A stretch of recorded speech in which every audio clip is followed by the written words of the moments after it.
Great energy in here today, and I'm about to spoil it by talking about the market. My name is Joel Berner. I'm a senior economist at Realtor.com. I focus on new construction primarily, so that's going to be the focus of what we talk about today. But really what we want to talk about is the new normal. That's a phrase that gets thrown around a lot. Are we back to pre-pandemic levels of inventory? Are we back to pre-pandemic pricing? Are we back to pre-pandemic time on the market? The answer is kind of. But we're going to talk about that from the top down, and we're going to start with a national level forecast. So at Realtor.com every year, we put out a forecast for what we think is going to happen in the year to come. And 2024 was a rough year. It was the lowest number of homes sold in the United States since 1996. But we're going to be able to see that we see a little bit of a rebound nationally and a strong rebound in Austin when we look at our national forecast. We're going to talk about Texas in the context of the United States, put Austin in the context of Texas, and put the 5 counties that make up the Austin metro in the context of the Austin metro as a whole. So let's get started. So for 2025, Realtor.com is projecting a 3.7% increase in existing median home sale price. So we expect that the sale prices this year are going to be a little under 4% better than they were in 2024, which is good news for everybody. We also see an increase in volume, 1.5% better than 2024 in terms of total sales. So this is all coming on the heels of a year that was really tough for a lot of people in the industry. And so what we're seeing is maintain hope. We're going to see better results in 2025 than we saw in 2024. And if you look here, there's some pieces that are part of this equation as well. I think the most interesting number from our forecast is the 13.8% increase in single-family home starts in 2024. We're going to see almost 14% more newly built homes on the market than we saw last year, increasing inventory, giving folks more options. And we're going to see that in Austin, a lot of these homes are built in the affordable range. Ignore the mortgage rate part. We've off to a tough start in 2025 with mortgage rates. Just this morning, we saw from Freddie Mac that the 30-year fixed rate went to 6.95, which is about where it's been hanging out up there. We expect mortgage rates to come down absent any large shocks into the 6.3% range, but as you know, we're not there yet. So why are we making these positive forecasts? It's because the economy is going to be strong in 2025.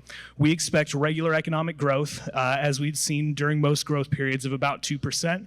And what's good for the economy is ultimately good for the housing market. People have more money in their pockets, people are moving jobs, people are getting promotions, and are more likely to grow their families, move, and buy new homes. There we go. So what are the wild cards? What do we have to look out for? The big things are, what is the new administration going to do?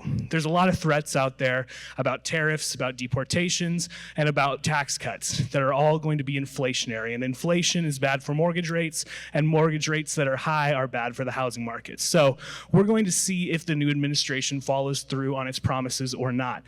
We're seeing a lot of things happening in the news right now. I'm not going to get too political here in front of everybody, but we need to keep an eye out on how this affects the housing market, because building is what's really important for us in this country right now. We have a supply gap of, depending on how you calculate it, between 2.5 and 7 million homes, where if we built between 2.5 and 7 million homes today, we could find buyers for them. That's what we think right now based on our estimates of the difference between the formation of new households and the rate at which we're building new homes. What's the other wild card? Mortgage rates. Mortgage rates are the villain of the story right now, slowing things down, making it difficult, especially for first-time home buyers, to get into the market, because first-time home buyers often have to finance more of their purchase than someone selling a home with equity in it does. So we're seeing the first-time home buyer rate fall in 2024 to a historic low, and the age of the median first-time home buyer rose from 35 to 38 just this last year. That's a pretty serious increase. So what do we see with prices? We think that prices are going to grow by about 3.7% like we saw, and we expect this to be distributed pretty evenly across the year. So you can see here our year-over-year number in black and the actual sales price in thousands of dollars in red. What is going to happen in the market as a whole? We're going to see more inventory. There's been a great recovery in 2024. After the pandemic, we had record low levels of inventory in for sale homes. We saw a strong rebound in 2024, and we're going to see that continuing again. 11.7% increase in the available homes for sale in 2025 compared to 2024. It'll be a little slower than 2024 because this past year was such a strong recovery, but we're still going to continue moving in this direction. So here's our inventory forecast. This is very seasonal, as you know, more listings in the spring and summer, fewer in the fall and winter, but consistently across the year, we're attributing an 11% growth to the number of homes that'll be on the market. This is national. When we get to Austin, we're going to see that these numbers are even more dramatic. What's holding people out from listing their homes? Being locked into low mortgage rates. This is a really interesting chart. If you look at this, this is the number of outstanding mortgage rates in the market right now. And the two chunks of the pie on the left are mortgage rates below 4%, make up more than half of all outstanding mortgages right now. If you're sitting on a 3% mortgage, then coming out buying a home at 6.95 is not an attractive proposition. And I'm sure you've heard sellers or prospective sellers, currently non-sellers, saying that they just can't afford a mortgage payment on a new home of the same value as their current home. That's just the reality right now, and until mortgage rates get better, we're going to have this lock-in effect. The only thing that defeats the lock-in effect other than mortgage rates is time. People have to move for family reasons, for professional reasons, and eventually we're going to see this chip away, but it's going to be a slow process without improvement in mortgage rates. So we're really excited about new construction in 2025. We're going to see new home sales continue to outperform existing sales, and we're going to see a strong level of single-family construction across the year. We saw starts projected to go up by almost 14% in 2025. So here's our housing starts forecast. You can see the black line, multifamily, remaining kind of at a lower level, while the single family level picks up. This is what we see from our statistical models that output based on some economic variables, where and how many homes we expect to see built in 2025. So we're gonna see home sales inch higher, not dramatically, but inch higher. A 1.5% increase over 2025. So expect a little bit better volume on a national level. And in Austin, we're going to see even stronger growth than this is what we project. Here's these home sales, actual and forecasted. You can see those last three bars, pretty flat, pretty stagnant. Nothing super exciting to bring home or to tell you guys today. But we expect to see a modest increase nationally in home sales. So what do we see at a national level? A strong economy is good for the housing market. That's really the story here. Mortgage rates are still going to cause problems, and we're going to see new construction pick up at a rate that continues to grow inventory across the country. So let's talk about every Texan's favorite topic, which is Texas.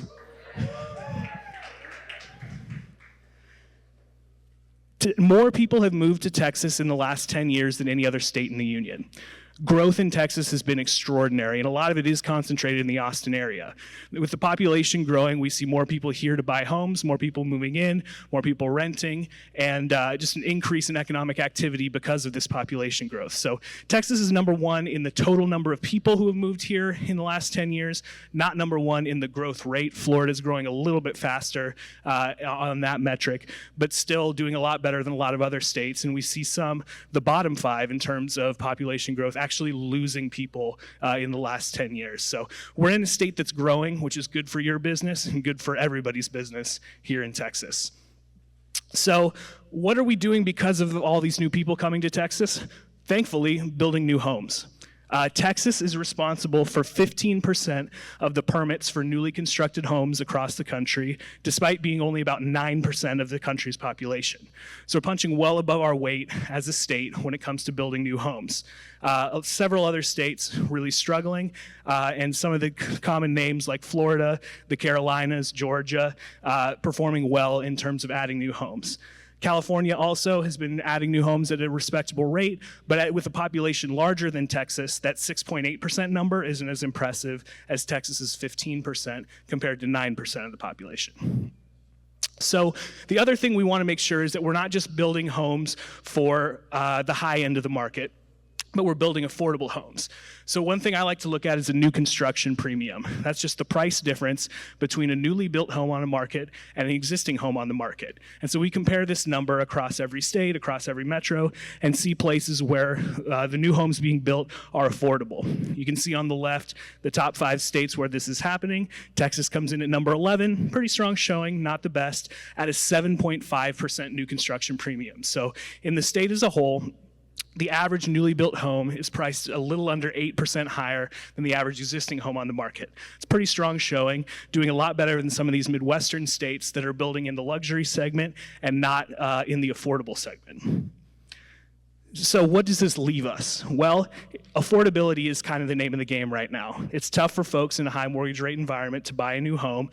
And so with mortgage rates, I assumed a 6.75%, so a little bit generous here, 30% fixed mortgage with 10% down on payments. What did the monthly payment look like? So in some of these Midwestern states with more affordable homes in the existing segment, the share of monthly income is below 30%, which we use as a rule of thumb for what we call affordable. So in Ohio, share of monthly income is about 24% of the take-home pay for the average earner is what they'll spend on their monthly mortgage payment.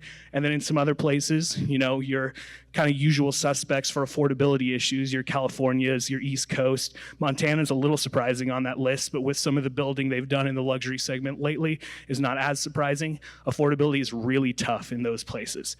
Texas is middle of the pack here, and this is where we have, as a state, a lot of room for improvement. Continuing to build affordable inventory, continuing to expand the inventory of existing homes is going to bring prices down and make this more affordable and hopefully get Texas up into the upper echelon of the state rankings here instead of kind of the middle rankings. So how does Austin compare to Texas? Well, in Austin, if you go down the road a little bit to a place called Little Longhorn Saloon, you can play chicken shit bingo, where you wager on where a chicken will defecate in a cage. So I don't think Austin compares to anywhere at all. But we'll look at the market stats anyway. So Austin has struggled with affordability even more than the state of Texas as a whole, has the lowest share of homes priced under $350,000. This bottomed out in 2022 during the buying craze to about 10%, and it's picked up better than some of the other large metros in Texas, but it's still harder to find a home under $350,000 here than it is in the rest of the Texas Triangle, which comes as a surprise to nobody. Excuse me. Looking at new construction in the state of Texas, we're going to look at each of the 4 largest metros and the state as a whole. This is kind of a fun chart that I like to use in my reporting. We look on the horizontal axis, the new construction share of listings. So of all the homes for sale on the market, how many of them are newly built? Further to the right means lots more new homes. Further to the left means fewer new homes. The vertical axis is that new construction premium we just talked about. So the price difference between a newly built home and an existing home. So for buyer friendliness, we want to see kind of what San Antonio is doing. Lots of new homes on the market. Almost 40% of the listings in San Antonio are newly built, and they're priced below the premium that the state as a whole is charging for new builds. Thank you. Austin is a little bit different in a lot of ways. But Austin is different because we are pricing new construction at a much more competitive rate than most of the other metros in Texas. It's a little under a 5% premium, or 5% discount rather, for new construction homes in Texas. That's wild. The state as a whole, the premium is more like 10%, where new construction homes are more expensive than existing homes. But in Austin, the inventory being built, the new stuff is affordable. That's really great. That's something that we're seeing in Austin and not seeing in the rest of the state as a whole, and why Austin kind of hangs out in the bottom left of this chart.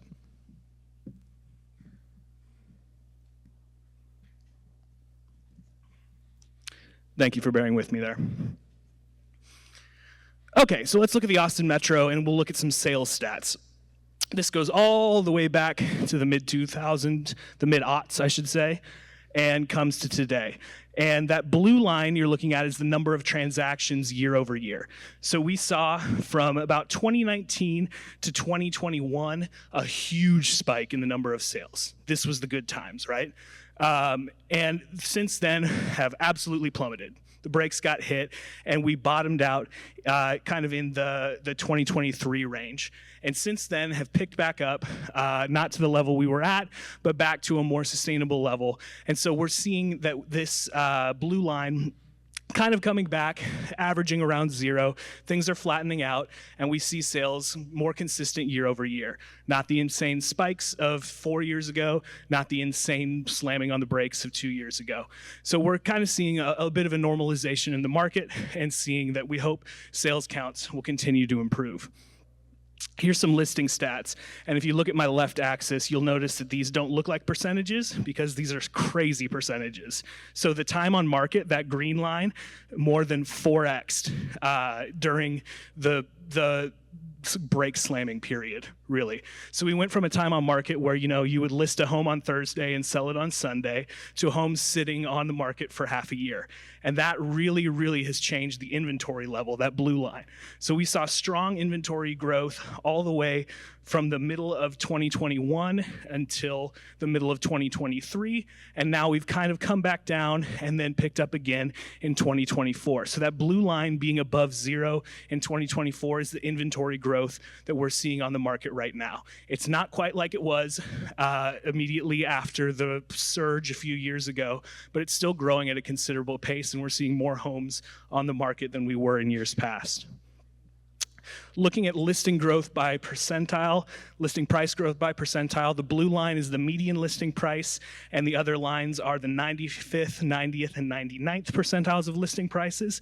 And this volatility that we see in the top end of the market is, I think, really something that's kind of interesting, where the median listing price changed a lot after most of the effect of the shock of the buying surge of 2022 actually impacted the top end of the market. That's where prices really grew fast and now have kind of settled back down. And the blue line and the other lines have kind of through 2024 bottomed out and are more consistent, kind of converged on one another as the market as a whole has started to slow and price growth has slowed at all price levels. So we'll talk about construction. This is what I specialize in, what I like to talk about most. We saw a huge surge in permits during the surge in buying. Builders said, well, if everybody wants to move to Austin, then I want to build homes in Austin. And that's what they did for a little while. And now we've really seen this taper off, especially in the multifamily space. So the number of units permitted for construction in buildings of 5 units or more, that's the green section of the bar, shrunk really considerably between 2023 and 2024. And why is that? Rents have been extremely soft. Since the middle of 2023, we've had negative rent growth in Austin across units of all sizes. So blue is studio rent, red is 1-bedroom rent, and yellow is 2-bedroom rent. And we've seen this below 0 since the middle of 2023. It's a tough time to be building multifamily units in Austin. It's a good time to be a renter, which means it's a tough time to be a first-time home buyer. If you're a first-time home buyer doing the math and your rent has fallen every time you've moved in the last couple of years, not really incentivized to go and buy a home. It's much more affordable to rent. You can save some money, wait for mortgage rates to turn around, and that's some of the pent-up demand that we're really seeing across the market in Austin and nationally. It's folks who are kind of on the fence, currently renters who are saying, well, why would I stop renting? Renting is cheap. I can save money.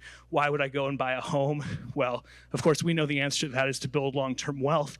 But for somebody who's working paycheck to paycheck, it's harder to do this math. It's harder to make it work for first-time home buyers, and that's the challenge that we really have to overcome.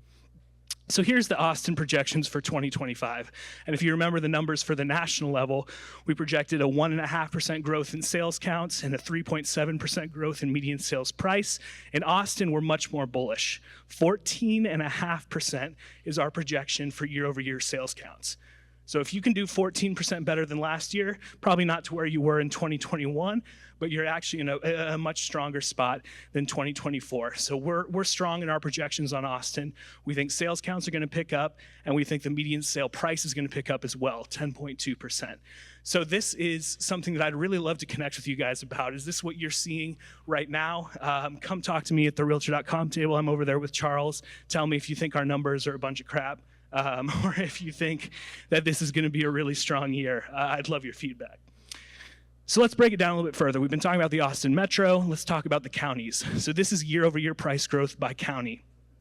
It's been the strongest, it's been the weakest in Hayes County, where prices have fallen by 11.7% year over year, and the rest of the market is kind of somewhere in the middle after that. Travis County down 9.2% year over year is tough.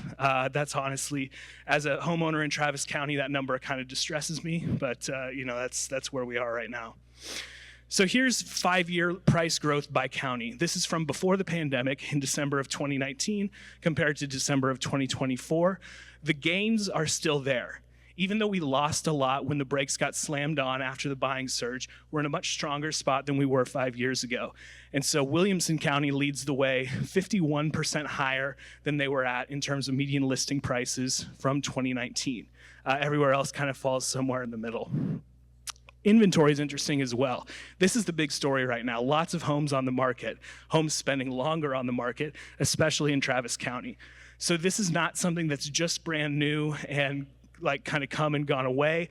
We're seeing higher inventory levels than we were before the pandemic. This is the new normal. This is a weaker market with slower time on market and more homes for sale.